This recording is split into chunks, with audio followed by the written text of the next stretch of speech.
Domenica 27 novembre, presso la palestra della scuola primaria dell'Istituto Comprensivo e Seneto di Agrigento, si è svolto uno stage multidisciplinari di arti marziali a cui hanno partecipato un centinaio di allievi provenienti da Agrigento e dalle province di Enna e Caltanissetta.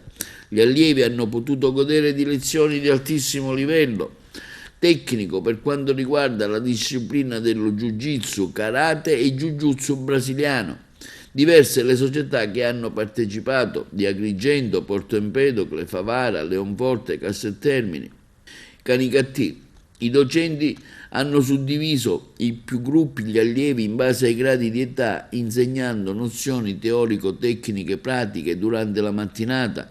Al termine delle lezioni si è passati così a onorare con il primo memorial il maestro Sebastiano Canicattì, che 6 mesi fa è venuto a mancare a causa di un male incurabile, lasciando un grande vuoto nel mondo delle arti marziali, nello specifico per la disciplina del Jiu-Jitsu, per lo sport agrigentino e non solo. I maestri hanno fatto delle dimostrazioni ai presenti con i propri allievi della loro disciplina. Subito dopo, per l'occasione, sono state donate ai figli Simone e Valerio Canicattì una targa in ricordo del padre.